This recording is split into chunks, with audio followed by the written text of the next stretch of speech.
आज स्ट्राइक करिछु कारण जे ये सब जो अव्यवस्था ये तो आगु सर्वसाधारण जानी सारे भारत सारा भी लोक जानी एटीर माने ये जो स्वास्थ्य केन्द्र अवस्था एठी जो गरीब खटिकिया ये सब अंचल को अंचल रोचंती एवं एठी निर्भर कर तार कौन से माने प्रॉपर ट्रीटमेंट पाउना एवं जो जहाँ द्वारा कि समस्त बर्तमान असंतोषर कारण होती एवं से असंतोषर कारण आज आम प्रतिवाद करूँ।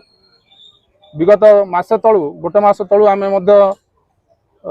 माननीय मुख्यमंत्री ठू आरंभ करके स्वास्थ्य मंत्री स्वास्थ्य सचिव एवं कलेक्टर आमर डिस्ट्रिक्ट स्वास्थ्य ऑफिसर को आम सब अवगत कराइछु एवं रिमाइंड लेटर देइछु एवं तार किछि एपर्यंत आम आंसर पाइनु। तेणुक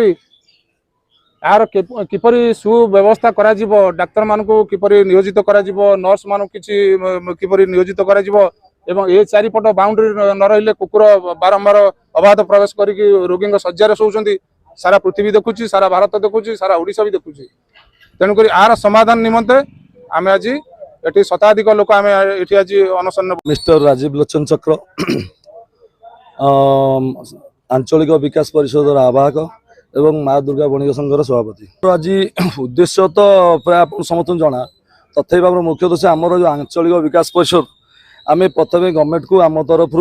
चिठी देलु 2006 मे 2026 तार कौन प्रतिकार न मिलला आम पुणी 8 तारिख जून 8 तारिख आम तार रिमाइंडर देलु जे आमको यार प्रतिकार दियो एवं रोग आमर लोकंर जो सुविधा निमंते आम जो प्रोब्लेम आम जो कंप्लेन करूँ गवर्नमेंट को जनइलु सेटा को तार समस्या समाधान कर एपर्यंत तार किसी प्रतिकार मिलला ना जदि न मिलला आम बाध्य हलु 22 तारिख आम गणधारणा करने से जिनसा आम गवर्नमेंट को अवगत करूँ। ये जो अवध जो समस्या हो प्रत्येक मनुष्यर स्वास्थ्य सेवा जो मौलिक अधिकार किंतु से वंचित हेले जनसाधारण चलिए केमती आमर जो ये जो NH20 रोचे आमर NH20 NH20 प्राय दैनिक इनसीडेंट हो इनकेस लोक आसिले मेडिकल डॉक्टर कहे ना ना आमर सुविधा नहीं आप आंध्रपुर जातु कटक जातु एमती भाव में पेसेंट को भड़कईबे से पेसेंट जीवन भय तुरंत छाड़ी पलैब तापर दिन ये जो आमर जो मेडिकल डिपेंड कर प्राय 20-22 पंचायत डिपेंड कर आमर आंध्रपुर हाटडी ब्लॉक दानवदीर जाजपुर दानवदी ब्लॉक एवं कोरे ब्लॉक पाखापाखि 20-25 पंचायत डिपेंड कर तेणु ये जो बहुत लोक ये आसिक समस्या सम्मुखीन हो कौन सुविधा ना आम से 10 दफा दाबी दिखाई प्रथम प्रोब्लेम असुविधा होची डाक्तर द्वितीय जो आंबुलांस ना तृतीय एक्सरे चतुर्थ नंबर जो अल्ट्रासाउंड तापर आमर जो गवर्नमेंट भी देइथिला हमको लास्ट को जो 80 रुपये आम जो आश्वासन देइथिला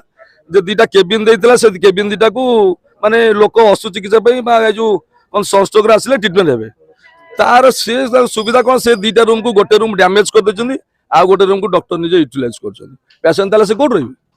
तो यही सब प्रतिकार निमंते हम गवर्नमेंट दल आज समाधान चलला आम जे पर्यंत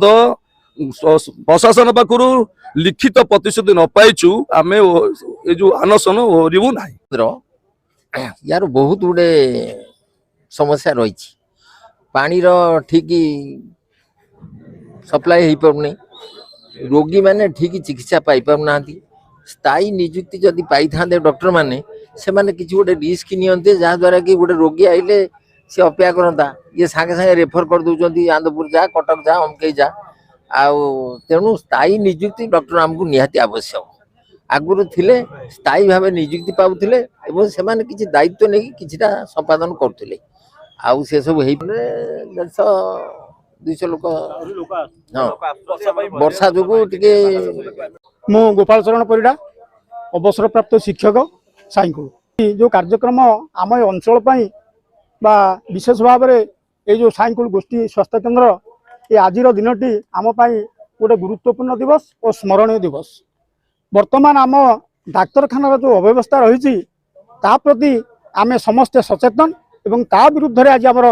गणधारणा चलुची निकटरे जो खबर कागज बाहरला साईकुल गोष्ठी स्वास्थ्य केन्द्र बेड्रे कुकुर शोचंती तेणु ये जो खबर शुणी विशेष भाव में आम अंचल गोटे लज्जार विषय तेणु या परे ये डाक्तखाना प्रति ये लोकंकर कौन भरोसा रही कौन ये आसी ये डाक्तर पाखे पहुँचे तेणु से प्रकार भरोसा लोक पाखे ना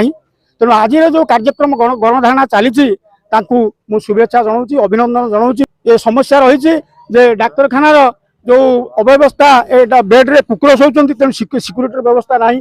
ଠିକ୍ ଭାବରେ ଡାକ୍ତର ନାହାନ୍ତି। ଆମର ଯୋଉ ଆମ୍ବୁଲାନ୍ସ ଗୋଟେ ମୁଖ୍ୟ ସମସ୍ୟା ରହିଛି, ଆମ୍ବୁଲାନ୍ସ ନାହିଁ, ରୋଗୀମାନେ ଅନେକ ସମୟରେ ବହୁତ ହଇରାଣର ସମ୍ମୁଖୀନ ହେଉଛନ୍ତି, ଡାକ୍ତର ଗାଡ଼ି ପାଉନାହାନ୍ତି, ତେଣୁ ସେମାନେ ଦୂର ଦୂରାନ୍ତକୁ ଏକ୍ସରେ ମେସିନ୍ ନାହିଁ, ଅନ୍ୟାନ୍ୟ ଯୋଉ ଯନ୍ତ୍ରପାତି ରହିବା କଥା ଏସବୁ ନାହିଁ। ତେଣୁ ଏଇ ଯୋଉ କାର୍ଯ୍ୟକ୍ରମ ମାଧ୍ୟମରେ ମୁଁ ନିଶ୍ଚିତ ଭାବରେ ଆମର ସରକାରଙ୍କୁ ଜଣାଉଛି, ସ୍ୱାସ୍ଥ୍ୟମନ୍ତ୍ରୀଙ୍କୁ ଜଣାଉଛି, ଅନୁରୋଧ କରୁଛି ଏ ଯୋଉ ସମସ୍ୟାର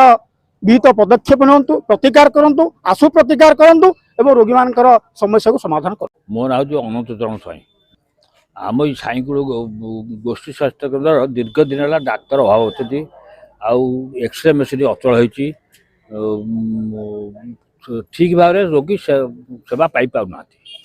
ସେଇଥିପାଇଁ ଆମେ ବାରମ୍ବାର ସରକାରଙ୍କୁ ଜଣାଇଲେ ମଧ୍ୟ ସରକାର କିଛି ନ ଶୁଣିବାରୁ ଆଜି ଗଣଧାରଣା ଦିଆଯାଇଛି। ପ୍ରାୟ 10 ବର୍ଷ ହେଲା ଏଇ ସମସ୍ୟା ଲାଗି ରହିଛି। ଆମେ ଚାହୁଁଛୁ ଡାକ୍ତର ସ୍ପେଶାଲିଷ୍ଟ ଡାକ୍ତର ଦିଅନ୍ତୁ ଏବଂ ଯେଉଁ ମେସିନ୍ ଗୁଡ଼ା ଅଚଳ ହେଇଛି ତାକୁ ଇଏ କରନ୍ତୁ, ଏକ୍ସରେ ମେସିନ୍ ଚଲାଇବା ପାଇଁ ଅପରେଟର ଦିଅନ୍ତୁ, ଆଉ ଯେଉଁ ବିଶେଷ ଆଉ ଯେଉଁ ସବୁ ଅଛି ଇଏ ଅଲ୍ଟ୍ରାସାଉଣ୍ଡ ଏଇସବୁ ଅଚଳ ହେଇଛି ତାକୁ ସଜାଡ଼ି କରିକି ତାକୁ ଠିକ୍ ଭାବରେ କରନ୍ତୁ। ଆମର ଗୋଟେ ଏଠି ଆମ୍ବୁଲାନ୍ସ ରହିବା କଥା କିନ୍ତୁ ଏପର୍ଯ୍ୟନ୍ତ ରହିନାହିଁ, କିନ୍ତୁ ଯେଦିନ ପର୍ଯ୍ୟନ୍ତ ଆମର ଦାବି ପୂରଣ ରହିଛି ସେଦିନ ପର୍ଯ୍ୟନ୍ତ ଚାଲିବ।